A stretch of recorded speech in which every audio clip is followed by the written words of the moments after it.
Hi friends, welcome back to our channel Ramya Mandya ಹುಡುಗಿ Kannada vlogs. ಎಲ್ಲರೂ ಹೇಗಿದ್ದೀರಾ? ಐ ಹೋಪ್ ಎಲ್ಲ ಚೆನ್ನಾಗಿದ್ದೀರಾ ಅಂದ್ಕೊಂಡಿದ್ದೀನಿ. ನಾನು ಕೂಡ ಸೂಪರಾಗಿದ್ದೀನಿ. ಇವತ್ತು ನಿನ್ನೆ ವಿಡಿಯೋದಲ್ಲಿ ನಾನು ಹಿಂಗೆ ಚಾನಲ್ನ ಕ್ರಿಯೇಟ್ ಮಾಡೋದು, ಚಾನಲ್ ಕ್ರಿಯೇಟ್ ಮಾಡಿದ್ಮೇಲೆ ಏನೇನು ವಿಡಿಯೋ ಹಾಕೋದು, ಹಾಗೆ ಹೇಗೆ ಸಬ್ಸ್ಕ್ರೈಬರ್ಸ್ನ ಮಾಡ್ಕೋಬೇಕು, ಹೇಗೆ ವಾಚ್ ಟೈಮ್ನ ಮಾಡ್ಕೋಬೇಕು ಅಂತ ಪ್ರತಿಯೊಂದನ್ನು ಕೂಡ ತಿಳಿಸ್ಕೊಟ್ಟಿದ್ದೆ. ಈಗ ವಾಚ್ ಟೈಮು ಆಯಿತು, ಸಬ್ಸ್ಕ್ರೈಬರ್ಸು ಆಯಿತು. ವಾಚ್ ಟೈಮ್ನ ಕಂಪ್ಲೀಟ್ ಮಾಡಿದ್ಮೇಲೆ ನೆಕ್ಸ್ಟ್ ಪ್ರೊಸೀಜರ್ ಏನು? ನೆಕ್ಸ್ಟ್ ಬಂದು ಮಾನಿಟೈಸೇಷನ್ಗೆ ಅಪ್ಲೈ ಮಾಡೋದು. ಮಾನಿಟೈಸೇಷನ್ ಇವಾಗ 4000 ಆಗ್ತಿದ್ದಂಗೆ ನಮಗೆ ಅಲ್ಲಿ ಮಾನಿಟೈಸೇಷನ್ ಅಪ್ಲೈ ಅಂತ ಹೇಳ್ಬಿಟ್ಟು ಬರುತ್ತೆ ಯೂಟ್ಯೂಬ್ನಲ್ಲಿ. ಯೂಟ್ಯೂಬ್ ಸ್ಟುಡಿಯೋ ಇದ್ದರೆ ಯೂಟ್ಯೂಬ್ ಸ್ಟುಡಿಯೋದಲ್ಲಿ ಬಂದ್ಬಿಡುತ್ತೆ ಮಾನಿಟೈಸೇಷನ್ಗೆ ಅಪ್ಲೈ ಮಾಡಿ ಅಂತ. ಅಲ್ಲಿ ಏನು ಕೊಟ್ಟಿರ್ತಾರೋ ಅದನ್ನು ನೋಡಿಕೊಂಡು ಈಸಿ ಇರುತ್ತೆ. ಮಾನಿಟೈಸೇಷನ್ ಅಪ್ಲೈ ಮಾಡೋದೇನು ಅಂಥ ಕ್ರಿಟಿಕಲ್ ಏನಿಲ್ಲ. ಮಾನಿಟೈಸೇಷನ್ಗೆ ಅಪ್ಲೈ ಮಾಡ್ತೀವಿ. ಮಾನಿಟೈಸೇಷನ್ ಅಪ್ಲೈ ಮಾಡಾದಮೇಲೆ ನಾವು ಐಡೆಂಟಿಟಿ ವೆರಿಫಿಕೇಷನ್ ಅಂತ ಬರುತ್ತೆ. ಇವಾಗೆಲ್ಲ $0ಗೆ ಬರ್ತಿದೆ. ಆವಾಗ ನಮಗೆ $10 ಆಗಬೇಕಿತ್ತು. $10 ಆದಮೇಲೆ ಐಡೆಂಟಿಟಿ ವೆರಿಫಿಕೇಷನ್ ಅಂತ ಬರುತ್ತೆ. ಅದನ್ನು ನಾವು ಮಾಡಬೇಕಿತ್ತು. ಅದನ್ನು ಕೂಡ ಯೂಟ್ಯೂಬ್ ಸ್ಟುಡಿಯೋದಲ್ಲೇ ಹೋಗಿ ಮಾಡಬೇಕಾಗುತ್ತೆ. ಐಡೆಂಟಿಟಿ ವೆರಿಫಿಕೇಷನ್ ಎಂತಕಪ್ಪ ಮಾಡಬೇಕು ಅಂದರೆ ಇದೇ ಇಂಪಾರ್ಟೆಂಟ್. ನಮಗೆ ನಾವು ಮಾನಿಟೈಸೇಷನ್ ಆಗಿ ಏನಾದರೂ ಅಮೌಂಟ್ ರನ್ನಿಂಗ್ ಮಾಡ್ತೀವಿ ಅಂತಂದರೆ ಆ ಅಮೌಂಟು ನಮಗೆ ಬ್ಯಾಂಕಿಗೆ ಬರಬೇಕು ಅಂತಂದರೆ identity verification is most important. ಅದನ್ನು ಆಗಲಿಲ್ಲ ಅಂತಂದರೆ ನಮ್ದು ಯಾವುದೇ ಕಾರಣಕ್ಕೂ ದುಡ್ಡು ಬರಲ್ಲ. ಐಡೆಂಟಿಟಿ ವೆರಿಫಿಕೇಷನ್ ಏನಾದರೂ ಫೇಲ್ ಆಯಿತು ಅಂದರೆ ಖಂಡಿತ ನಾವು ಯಾವುದೇ ಅರ್ನಿಂಗ್ ಮಾಡೋದಕ್ಕಾಗಲ್ಲ. ಐಡೆಂಟಿಟಿ ವೆರಿಫಿಕೇಷನ್ಗೆ ಏನೇನು ಕೊಡಬೇಕಪ್ಪ ಅಂದರೆ ಪ್ಯಾನ್ ಕಾರ್ಡ್ ಕೊಡ್ಬೋದು, ವೋಟರ್ ID ಕೊಡ್ಬೋದು, ಡ್ರೈವಿಂಗ್ ಲೈಸೆನ್ಸ್ ಕೊಡ್ಬೋದು. ಇಷ್ಟು ಫಸ್ಟ್ ಆಧಾರ್ ಕಾರ್ಡ್ ಇತ್ತು, ಬಟ್ ಇವಾಗ ಆಧಾರ್ ಕಾರ್ಡ್ ಅಲೋ ಇಲ್ಲ. ಈ 3 PAN card, voter ID, driving licence, ಈ 3ರಲ್ಲಿ ಯಾವುದಾದ್ರೂ ಒಂದಿತ್ತು ಅಂದರೂ ಕೂಡ ಐಡೆಂಟಿಟಿ ವೆರಿಫಿಕೇಷನ್ ಆಗುತ್ತೆ. ಐಡೆಂಟಿಟಿ ವೆರಿಫಿಕೇಷನಲ್ಲಿ ಯಾವುದು ನಾವು ಏನು ನೇಮ್ ಇರುತ್ತೆ, ಈಗ ರಮ್ಯಾ TR ಅಂದರೆ ರಮ್ಯಾ TR ಅಂತಲೇ ಇರಬೇಕು. TR ರಮ್ಯಾ ಅಂತ ನೀವೇನಾದರೂ ಹಾಕಿದ್ರೂ ಕೂಡ ಯಾವುದೇ ಕಾರಣಕ್ಕೂ ಗೂಗಲ್ ಆ್ಯಡ್ಸೆನ್ಸ್ ಪಿನ್ ಬರೋದಿಲ್ಲ. ನಮಗೆ ಅದು ಫೇಲ್ ಆಗುತ್ತೆ. ನಮಗೆ 3 ಚಾನ್ಸಸ್ ಇರುತ್ತೆ. 3 ಚಾನ್ಸಲ್ಲಿ ನಾವು ಇದನ್ನು ನೀಟಾಗಿ ಕರೆಕ್ಟಾಗಿ ನಮ್ಮದು ಏನು ಐಡೆಂಟಿಟಿ ಪ್ರೂಫಲ್ಲಿ ಏನಿರುತ್ತೋ ಆ್ಯಸ್ ಇಟ್ ಈಸ್ ನಾವು ಅದೇ ಥರನೇ ನಾವು ಗೂಗಲ್ ಇದು ಐಡೆಂಟಿಟಿ ವೆರಿಫಿಕೇಷನ್ಗೆ ಅದನ್ನು ಮ್ಯಾಚ್ ಮಾಡಬೇಕಾಗುತ್ತೆ.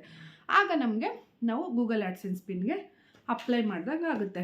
ಗೂಗಲ್ ಆ್ಯಡ್ಸೆನ್ಸ್ ಪಿನ್ ಅಪ್ಲೈ ಆದಮೇಲೆ ನಮಗೆ ಒಬ್ಬೊಬ್ಬರಿಗೆ 10 ಡೇಸ್ ಒಳಗಡೆ ಬರುತ್ತೆ, 15 ಡೇಸ್ ಒಳಗಡೆ ಬರುತ್ತೆ. ಒಟ್ಟಿನಲ್ಲಿ ಮ್ಯಾಕ್ಸಿಮಮ್ ಅಂದರೆ 20 ಡೇಸ್ ಒಳಗಡೆ ನಮಗೆ ಗೂಗಲ್ ಆ್ಯಡ್ಸೆನ್ಸ್ ಪಿನ್ ಅದೊಂದು ನಮಗೆ ಕೈಗೆ ಬರುತ್ತೆ. ನೋಡ್ತಾ ಇರ್ಬೋದು, ನನ್ನ ಕೈಲಿ ಗೂಗಲ್ ಆ್ಯಡ್ಸೆನ್ಸ್ ಪಿನ್ ಇದೆ. ಇದು ಬಂದು ಆಲ್ಮೋಸ್ಟ್ ನನಗೆ 2.5 ಇಯರ್ಸೇ ಆಗಿದೆ. ಇದಕ್ಕೆ 2 ಇಯರ್ಸ್ ಆಗಿದೆ ನಾನು ಚಾನಲ್ ಕ್ರಿಯೇಟ್ ಮಾಡಿ. ಅಕ್ಟೋಬರ್ ಬಂದರೆ 3 ವರ್ಷ ಆಗುತ್ತೆ. ಆ್ಯಡ್ಸೆನ್ಸ್ ಪಿನ್ ಬಂದು ನಂದು ಚಾನಲ್ ಒಂದು 6 ಮಂತ್ಸಲ್ಲೇ ಮಾನಿಟೈಸೇಷನ್ ಆಗಿತ್ತು. ಅದಾದ ಒಂದು $10 ಆಗೋದಕ್ಕೆ ಒಂದು 2-3 ತಿಂಗಳಾಯಿತು ಅನಿಸುತ್ತೆ. ಅದಾದಮೇಲೆ ಗೂಗಲ್ ಆ್ಯಡ್ಸೆನ್ಸ್ ಪಿನ್ನು ಅಪ್ಲೈ ಮಾಡಿದೆ. 2 ವರ್ಷ ಆಗಿದೆ ಆ್ಯಡ್ಸೆನ್ಸ್ ಪಿನ್ ಬಂದು. ಓಕೆನಾ?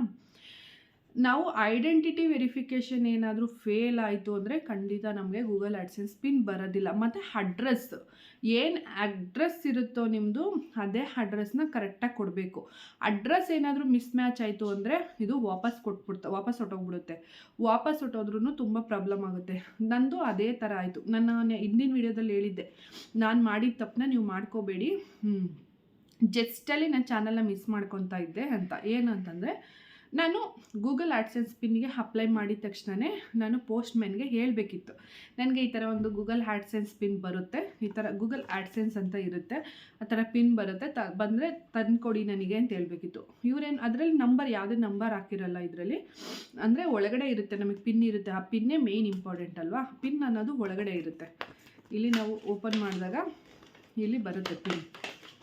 ಇಲ್ಲಿ 6 ಡಿಜಿಟ್ ಪಿನ್ ಇದೆ. ಆ ಪಿನ್ ತೋರಿಸೋಂಗಿಲ್ಲ, ಆ ಪಿನ್ ಇದೆ. ಓಕೆನಾ? ನಾನು ಹೇಳಲಿಲ್ಲ ಅವರಿಗೆ. ಅವ್ರೇನು ಮಾಡಿದ್ದಾರೆ, ಒಂದು ಸಲ ಮನೆ ಹತ್ರ ಬಂದಿದ್ದಾರೆ. ಮನೆ ಹತ್ರ ಬಂದು ಯಾರೂ ಇಲ್ಲ ಅಂತ ಹೇಳ್ಬಿಟ್ಟು ರಿಟರ್ನ್ ಕಳಿಸ್ಬಿಟ್ಟಿದ್ದಾರೆ. ಅದು ಫೇಲ್ ಅಂತ ಬಂತು ನನಗೆ. ಮತ್ತು ಬಂದ್ಬಿಡುತ್ತೆ, ಇಮೇಲಲ್ಲಿ ಕಳಿಸ್ತಾರೆ, ಗೂಗಲ್ ಆ್ಯಡ್ಸೆನ್ಸ್ ಪಿನ್ ಫೇಲ್ ಆಗಿದೆ, ವಾಪಸ್ ಬಂದಿದೆ ಅಂತೇಳಿ. ಮತ್ತು ನಾನೇನು ಮಾಡಿದೆ, ಏನಪ್ಪ ಮಾಡೋದು ಅಂತ ಹೆಂಗೋ 3 ಇದಿತ್ತಲ್ವ, 3 ಚಾನ್ಸ್ ಇತ್ತಲ್ಲ.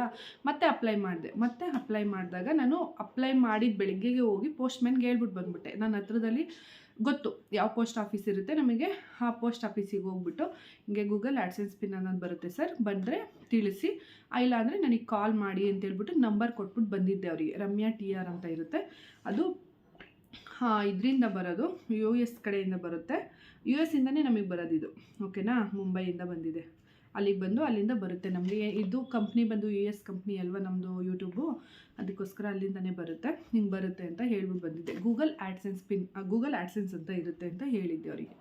ಆಯಿತು ಅಂತ ಹೇಳ್ಬಿಟ್ಟು ಇದು ಮಾಡಿದ್ರು. ನಾ ಅಪ್ಲೈ ಮಾಡಿದ್ದು 1 ವೀಕ್ ಒಳಗಡೆ ಮತ್ತೆ ಬಂತು.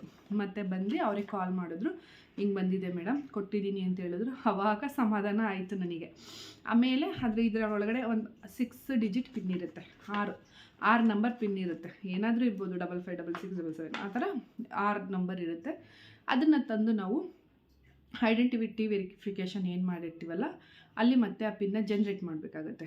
ಜನ್ರೇಟ್ ಮಾಡಿದಾಗ ಈಗ ನಮ್ಮದು ಫುಲ್ಲು ಮಾನಿಟೈಜೇಷನ್ ಆಗಲಿ, ನಮ್ಮದು ಐಡೆಂಟಿಟಿ ವೆರಿಫಿಕೇಷನ್ ಆಗಲಿ, ಗೂಗಲ್ ಆ್ಯಡ್ಸೆನ್ಸ್ ಪಿನ್ ಆಗಲಿ ಎಲ್ಲ ಮುಗೀತು. ಈಗ ನಮಗೆ ಅಮೌಂಟ್ ಬರೋಕ್ಕೆ ಸ್ಟಾರ್ಟ್ ಆಗುತ್ತೆ, ಅಮೌಂಟ್ ಬರ್ತಿರುತ್ತೆ. ಆ್ಯಡ್ಸೆನ್ಸ್ ಪಿನ್ ಯಾವಾಗ ಆಗ್ತೀಗೋ ಆಗ ನಮಗೆ ಅಕೌಂಟಿಗೆ ನಾವು ಆಮೇಲೆ ಟ್ರಾನ್ಸ್ಫರ್ ಮಾಡ್ಕೊಬೋದು. $100 ಯಾವಾಗ ಆಗುತ್ತೋ ಆಮೇಲೆ ನಾವು ಯಾವ ಬ್ಯಾಂಕ್ ಅಕೌಂಟ್ ಕೊಡ್ತೀವೋ ಆ ಬ್ಯಾಂಕ್ಗೆ ನಮ್ಮದು ಹಣ ಬಂದು ಬೀಳುತ್ತೆ. ಇನ್ನೊಂದೇನೆಂದರೆ 3 ಸಲಿನೂ ಒಬ್ಬೊಬ್ರು ಹೇಳ್ತಾರೆ, ನಾನು 2 ಸಲ ಅಪ್ಲೈ ಮಾಡಿದೆ, ನಾನು 3 ಸಲ ಅಪ್ಲೈ ಮಾಡಿದ್ದೀನಿ, ಗೂಗಲ್ ಆ್ಯಡ್ಸೆನ್ಸ್ ಪಿನ್ನೇ ಬರ್ತಾಯಿಲ್ಲ, ಏನು ಮಾಡೋದು ಅಂತ ಕೇಳ್ತಾರೆ. ಅದೇ ನಾನು ಆಗಲೇ ಹೇಳ್ದಾಗೆ, ನೀವು ಏನು ಕರೆಕ್ಟ್ ಅಡ್ರೆಸ್ ನೇಮ್ ಕೊಟ್ಟಿರ್ತೀರಾ ಅಷ್ಟು ಕರೆಕ್ಟಾಗಿ ನಿಮಗೆ ಆ್ಯಡ್ಸೆನ್ಸ್ ಪಿನ್ ಬರುತ್ತೆ. ಅದರಲ್ಲಿ ಒಂದು ನಾನು ಆಗಲೇ ಈಗ ರಮ್ಯಾ TR ಅಂತಿರೋದನ್ನು ನೀವು ಬರೀ ರಮ್ಯಾ ಇಲ್ಲ TR ರಮ್ಯಾ ಈ ಥರ ಏನಾದರೂ ನೀವು ಬೇರೆ ಇನ್ಷಿಯಲ್ನ ಹಿಂದೆ ಮುಂದೆ ಮಾಡಿ ಕೊಟ್ಟರು ಕೂಡ ಆ್ಯಡ್ಸೆನ್ಸ್ ಪಿನ್ ಬರೋದಿಲ್ಲ, ಅದು ಐಡೆಂಟಿಟಿ ವೆರಿಫಿಕೇಷನ್ ಫೇಲ್ ಆಗುತ್ತೆ. 3 ಸಲಿನೂ ಫೇಲ್ ಆಯಿತು, ಏನು ಮಾಡೋದು ಅಂದಾಗ ಖಂಡಿತ ಯೂಟ್ಯೂಬ್ ಚಾಟ್ ಅನ್ನೋದಿರುತ್ತೆ. ಯೂಟ್ಯೂಬ್ ಸ್ಟುಡಿಯೋ ನೀವು ಗೂಗಲ್ ಇದಕ್ಕೆ ಹೋಗ್ಬಿಟ್ಟು ಯೂಟ್ಯೂಬ್ ಸ್ಟುಡಿಯೋದಲ್ಲಿ ಹೋದರೆ ಅಲ್ಲಿ ಗೂಗಲ್ ಚಾಟ್ ಅನ್ನೋದು ಬರುತ್ತೆ. ಗೂಗಲ್ ಚಾಟ್ ಮಾಡಿದ್ರೆ ಅವ್ರು ಖಂಡಿತ ನಿಮ್ಗೆ ಏನು ಮಾಡಬೇಕು ಅಂತ ಹೇಳ್ಬಿಟ್ಟು ಮತ್ತೆ ಮೇಲಲ್ಲಿ ಕಳಿಸ್ತಾರೆ. ಮೇಲಲ್ಲಿ ನೀವು ಐಡೆಂಟಿಟಿ ವೆರಿಫಿಕೇಷನ್ನ ಮೇಲಲ್ಲೂ ಕೂಡ ಮಾಡ್ಕೋಬೋದು. ಆಗ ನಿಮಗೆ ಐಡೆಂಟಿಟಿ ವೆರಿಫಿಕೇಷನ್ ಆಗುತ್ತೆ, ಅಮೌಂಟ್ ಬರೋದಕ್ಕೆ ಸ್ಟಾರ್ಟ್ ಆಗುತ್ತೆ. ಇಷ್ಟು ನಂದು ಯೂಟ್ಯೂಬ್ದು ಐಡೆಂಟಿಟಿ ವೆರಿಫಿಕೇಷನ್ನು ಮಾನಿಟೈಜೇಷನ್ದು ಆಯಿತು. ಇಲ್ಲಿವರೆಗೂ ಎಷ್ಟು $1 ಆಗಿದೆ ಅಂತ ಹೇಳ್ತೀನಿ ಅಂತ ಹೇಳಿದೆ, ಎಷ್ಟು ಪೇಮೆಂಟ್ ತೊಗೊಂಡಿರ್ತೀನಿ ಅಂತಲೂ ಹೇಳ್ತೀನಿ ಅಂತ ಹೇಳಿದೆ. ನಾನು ಈ ಮಧ್ಯೆ ಏನು ಮಾಡಿದೆ ಅಂದರೆ ಯೂಟ್ಯೂಬ್ದು ವೀಡಿಯೋಸ್ ಮಾಡೋದು ಆಲ್ಮೋಸ್ಟ್ 1 ಇಯರಿಂದ ಬಿಟ್ಬಿಟ್ಟೆ. ಯಾಕೆ ಅಂದರೆ ಮಾನಿಟೈಸೇಷನ್ ಎಲ್ಲ ಆಯಿತು, ಆದಮೇಲೆ ಒಂದು $20-30 ಆಗಿತ್ತು ಅನಿಸುತ್ತೆ. ಆದಮೇಲೆ ವ್ಯೂಸು ಏನು ಮಾಡಿದ್ರು ವ್ಯೂಸ್ ರೈಸ್ ಆಗ್ತಾ ಇರಲಿಲ್ಲ, ಬೇಜಾರಾಯ್ತಿತ್ತು. ತುಂಬ ಜನದ್ದು ಏನೇನೋ ವೀಡಿಯೋಗಳು ಮಾಡ್ತಾರೆ, ಎಷ್ಟು ಚೆನ್ನಾಗಿ ವ್ಯೂಸ್ ಹೋಗ್ತಿರುತ್ತೆ.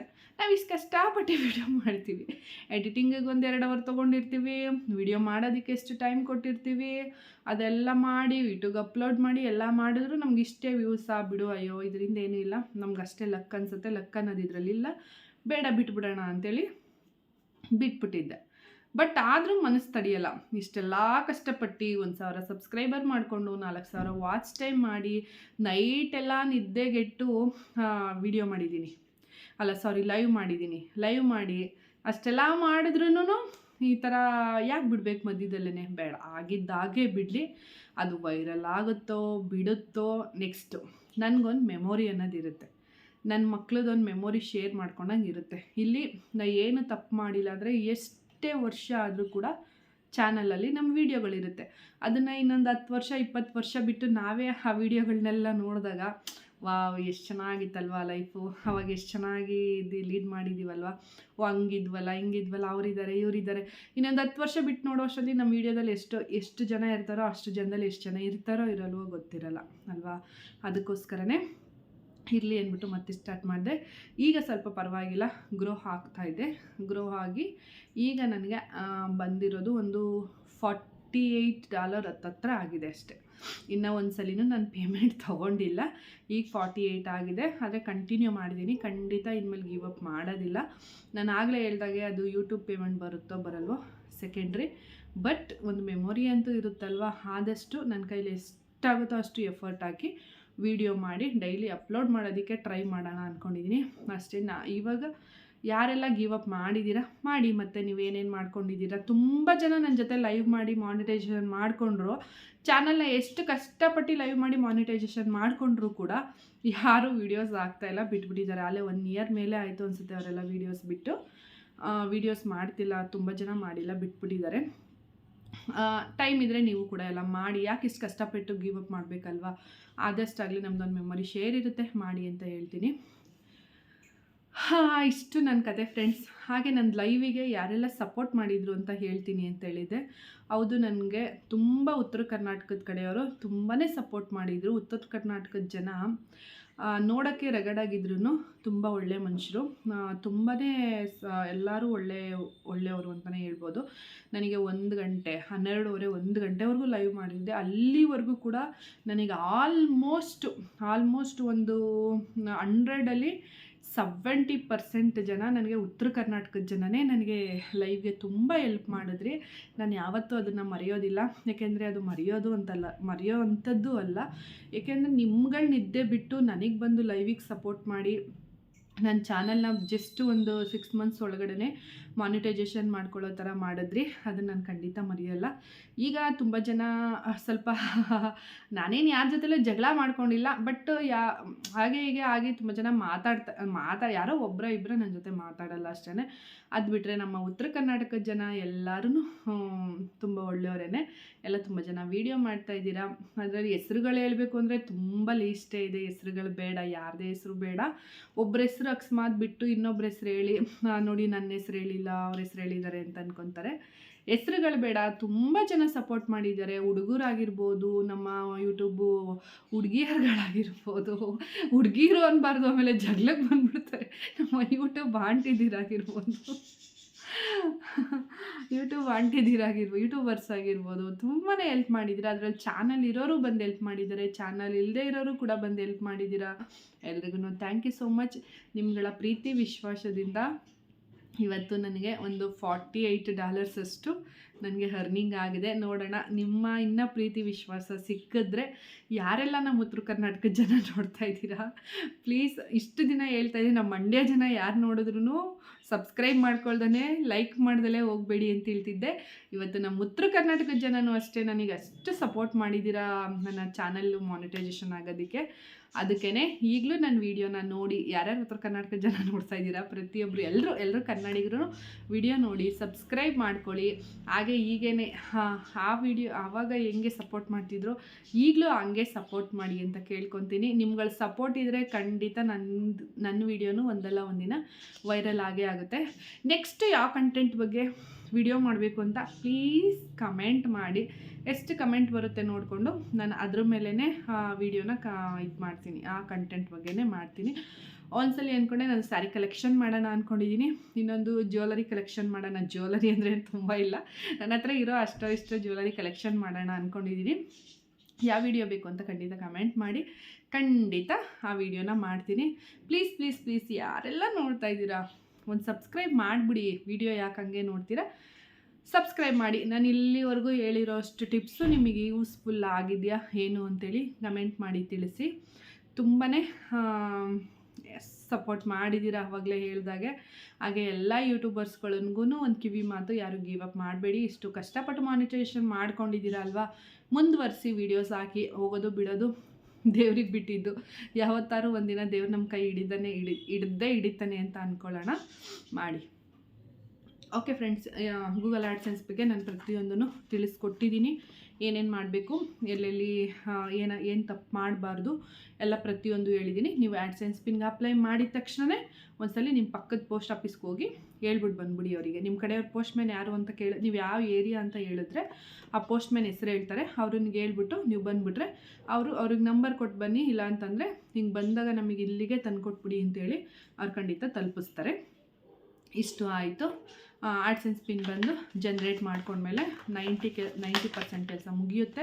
ಆಮೇಲೆ ಏನಿದ್ರು ನಾವು $100 ಆದಮೇಲೆ ನಾವು ಬ್ಯಾಂಕ್ಗೆ ಟ್ರಾನ್ಸ್ಫರ್ ಮಾಡಿಕೊಂಡು ಬ್ಯಾಂಕಿಂದ ನಾವು ಅಮೌಂಟ್ನ ತೊಗೋಬೋದು. ಇಷ್ಟು ನನ್ನ ಟಿಪ್ಸು. ಓಕೆ ಫ್ರೆಂಡ್ಸ್, ಈ ವಿಡಿಯೋನ ಇಲ್ಲಿಗೆ ಎಂಡ್ ಮಾಡ್ತಾಯಿದ್ದೀನಿ. ಯಾರೆಲ್ಲ ಇಲ್ಲಿವರೆಗೂ ನಾನು ಕೊರ್ದಿರೋ ಏನೋ ಗೊತ್ತಿಲ್ಲ, ನನಗೆ ಅನ್ನಿಸ್ತಾ ಇದೆ ಎಷ್ಟು ಮಾತಾಡಿದ್ದೀನೋ ಗೊತ್ತಿಲ್ಲ. ಈ ವಿಡಿಯೋದಲ್ಲಿ ತುಂಬಾ ಮಾತಾಡ್ಬಿಟ್ಟಿದ್ದೀನಿ ಅನ್ನಿಸ್ತಾ ಇದೆ. ಇಲ್ಲಿವರೆಗೂ ನೀವೇನಾದರೂ ವಿಡಿಯೋ ನೋಡಿದರೆ ಸ್ಕಿಪ್ ಮಾಡ್ದಲೆ ಎಲ್ರಿಗೂ ಥ್ಯಾಂಕ್ ಯು ಸೋ ಮಚ್. ಈ ವಿಡಿಯೋನ ಇಲ್ಲಿಗೆ ಎಂಡ್ ಮಾಡ್ತಾಯಿದ್ದೀನಿ. ಅಂಟಿಲ್ ದೆನ್ ಟೇಕ್ ಕೇರ್, ಬಾಯ್. ನಾನು ಸಿಗ್ತೀನಿ ನಿಮಗೆ ನೆಕ್ಸ್ಟ್ ಹೊಸ ವಿಡಿಯೋದಲ್ಲಿ. ಬಾಯ್.